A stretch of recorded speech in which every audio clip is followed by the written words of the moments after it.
जहर में इतना जहर नहीं है आजकल जितना लोग अपने मन में कई लोगों के लिए जहर भर के घूमते हैं। इतना विष में विष नहीं है, इतना हृदय में जहर भर के घूमते हैं। भगवान से कह रहे भगवान इनका। एक बार भगवान ने एक कोई महिला थी उसको कहा कि देवी हम तुम पर कृपा करने आए हैं, कोई बढ़िया सा वरदान, अच्छे से 3 वरदान हमसे मांग लो। तो देवी बोली अच्छा प्रभु, बड़ी खुश हुई। ठाकुर जी ने कहा हम दे तो रहे तुमको वरदान, पर एक उसके साथ शर्त भी है, तुम जो मांगोगी तुम्हारी सास को उसका दुगना अपने आप मिल जाएगा। अब सास थी कट्टर। अच्छा वो भी बड़ी चतुर, खूब लड़ी मर्दानी, मैं तो झांसी वाली रानी। तो उसने क्या मांगा, बोले प्रभु पहला वरदान दे दो मुझे, भरपूर संपत्ति दे दो। भगवान ने कहा वाह बड़ा अच्छा भैया, कम से कम भरपूर मांगी तो मतलब प्रेम है सासू माँ से, तभी तो अब इसे भरपूर तो उसे डबल मिल जाएगी। तथास्तु। दूसरा, बोले मुझे सबसे सुंदर बना दो। वाह, ये सुंदर बनेगी तो सासू डबल सुंदर हो जाएगी। तीसरा वरदान मांग, बोले मुझे हल्का सा एकदम माइनर सा हार्ट अटैक दे दो। इधर माइनर उधर मेजर, और टक वो गई उनकी और संपत्ति हमारे पास। ठाकुर जी बोले देवी धन्य है। तब से भगवान ने ये पंक्ति कहना बंद कर दिया कि कौन कहता है स्त्री में दिमाग नहीं होता। तो भैया हमारे भीतर इतना संसार के प्रति इतना ईर्ष्या है। देखो आज का समय ये, खूब पूजा पाठ करो, खूब सत्संग करो, खूब दान करो, खूब यज्ञ करो और खूब पड़ोसी से जलो। क्या काम आएगा? लेकिन हमारा स्वभाव वैसा है, हमारे घर की लाइट चली जाए ना तो हमें दिक्कत नहीं है। घर की लाइट जल जाते ही बाहर जाके हम क्या देखते हैं? बोलिए ना, इतने सीधे काहे बनते हैं? घर की लाइट चली जाए तो बाहर निकल के सबसे पहले चेक करते पड़ोसी की गई कि नहीं गई। अच्छा इनकी भी गई है, अच्छा फिर ठीक है, फिर तो गर्मी में भी रह लेंगे, बोले इनकी भी गई है। और अगर उनका एक बल्ब भी जलता दिख गया, इनकी कैसे नहीं गई, हमारी चली गई, इनकी, वो तो जोर नहीं पड़ता, नहीं तो तार और काट दें उनका कि हमारी नहीं आ रही तो इनकी कैसे आ रही है, इनकी कैसे जल रही है। तो भैया जिए और जीने दो। भागवत कहती है निर्मत्सरा नाम सताम। भागवत जी का एक गुण ये है कि कथा का श्रोता कैसा होना चाहिए, निर्मत्सरता, ईर्ष्या युक्त होना चाहिए। इस संसार में ऐसे बहुत सारे लोग हैं जो दूसरे के दुख में दुखी तो आपको दिख जाएंगे, दूसरों के दुख में तो आंसू बहा लेंगे, पर ऐसे बड़े कम बिरले लोग हैं जो दूसरे के सुख में सुखी हो पाए। दुख में तो भैया आंसू आ ही जाते, अरे राम राम राम, भगवान ने बड़ा बुरा किया इसके साथ, सब छीन लिया ऐसा है। पर कोई बढ़ रहा हो और फिर खुशी होकर के एकदम प्रभु इसको दिन दूनी रात चौगनी और बढ़ाओ और बढ़ाओ, ऐसा जिसके हृदय में भाव आ गया ना, समझो उसने भक्ति पा ली, उसने भगवान को पा लिया। ऐसा भाव बड़ा मुश्किल है। खैर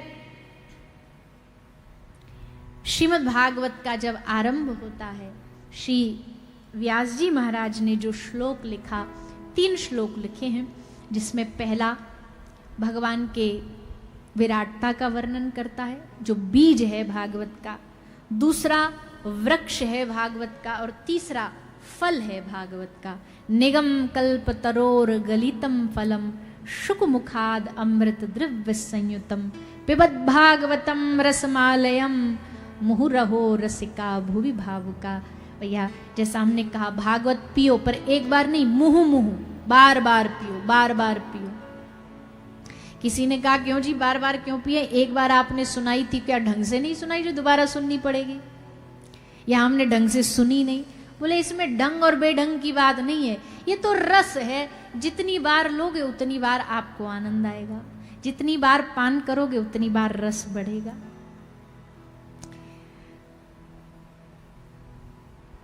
कथा अमृत कही जाती है। राम स्नेही संप्रदाय के आचार्य हैं श्री दरिया जी महाराज। श्री दरिया जी महाराज ने एक सुंदर दोहा लिखा, उसमें कहा अमृत अमृत सब कहें, अमृत नी को कहे सब कोई, पिए बिना कोई अमर न होई। यहां जितने लोग बैठे हैं, आप लोगों ने अमृत का नाम सुना है? बोलिए ना।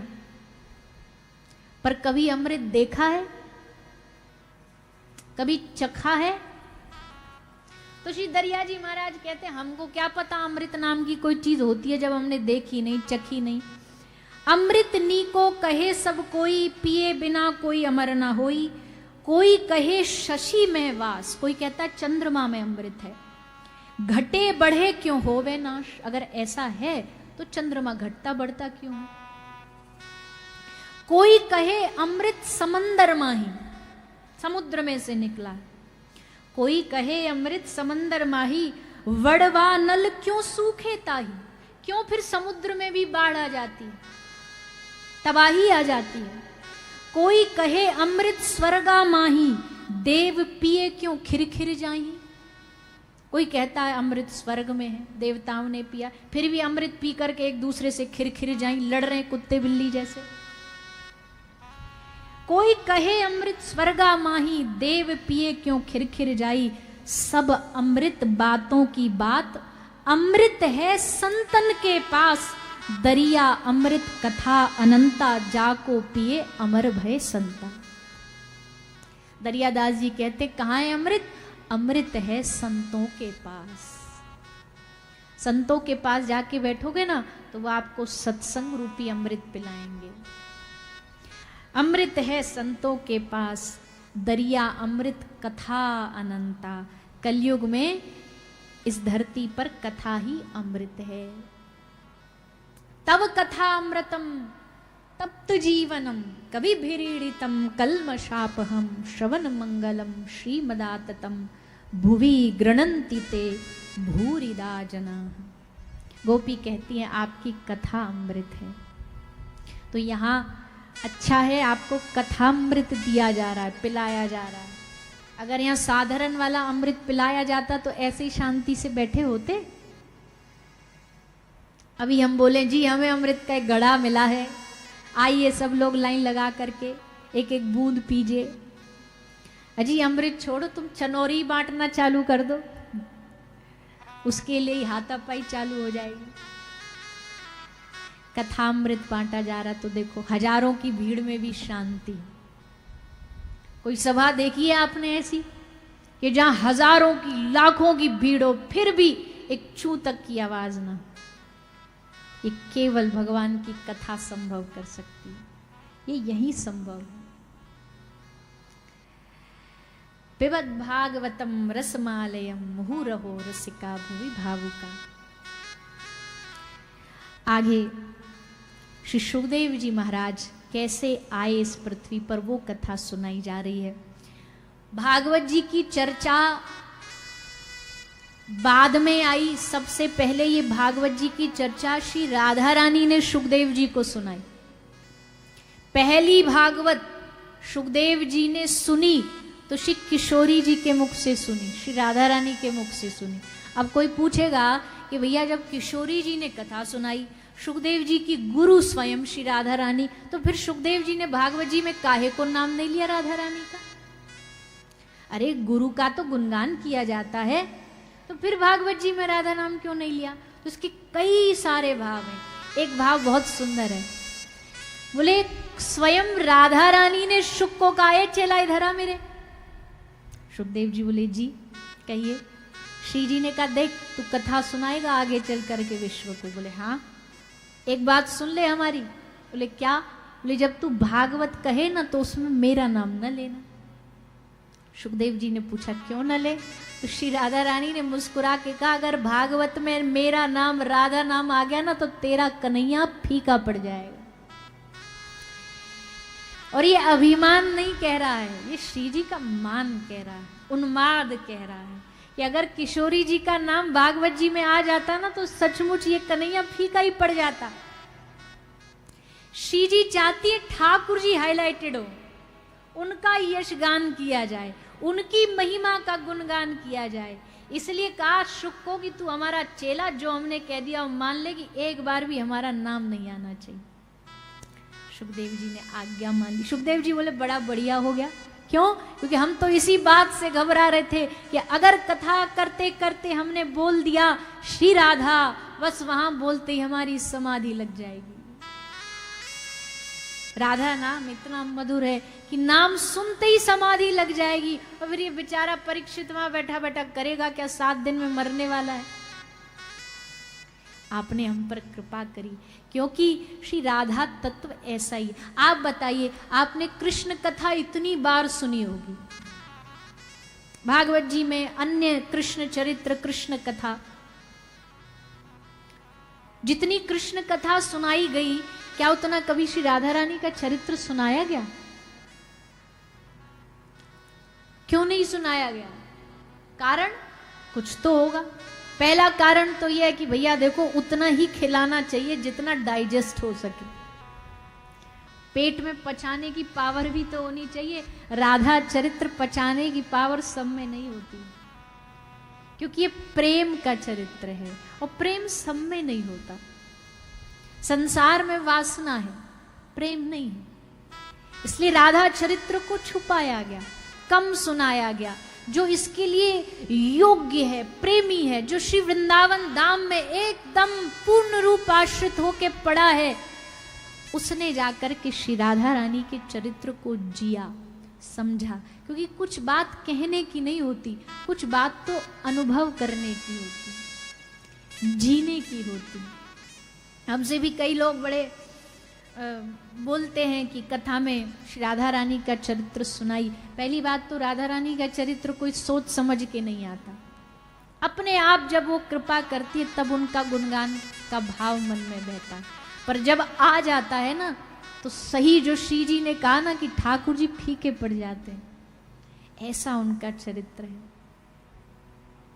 हाँ, कोई सदगुरु कृपा कर दे, कोई सच्चा ब्रज का रसिक प्रेमी कृपा कर दे, वाकी कृपा ते भैया किशोरी जी का चरित्र समझ में आता। खैर, बड़ी कृपा है ब्रज के संतों की, महापुरुषों की, केली कुंज वाले महाराज जी की, हमारे बरसाने वाले प्रिया कुंड वाले बाबा महाराज की। उनकी कृपा सानिध्य से अभी लोग थोड़ा थोड़ा श्री किशोरी जी के नाम को जानने लगे हैं, राधा नाम का गान जाप करने लगे हैं। और भैया करते रहिए, राधा रानी का महत्व अर्थ जानने की आवश्यकता ही नहीं है। ब्रज के साधु कहते तुम तो बस राधा राधा गाओ और मौज में रहो, बस क्या करोगे अर्थ समझ करके? कन्हैया ना समझ पाया, तुम क्या समझोगे?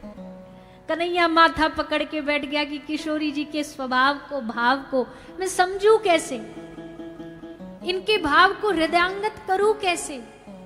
जित देखूं तित श्याम ही दिखे। पत्तों से बातें कर रही है श्याम सुंदर बना के, कभी पेड़ों को गले लगा रही है श्याम सुंदर बना करके। ठाकुर जी कहते हैं ये रस मुझे कब मिलेगा? सखियां बोली इसके लिए तुमको दूसरा अवतार लेना पड़ेगा, कृष्ण बन के न समझ पाओगे। ये रस लेना है तो जाओ अवतार लो, और तब वही कृष्ण कली काल में श्री चैतन्य महाप्रभु के रूप में है। निताई गौर हरि बोल करते हुए प्रकट भय। उनने इस संसार में प्रेम बहाया।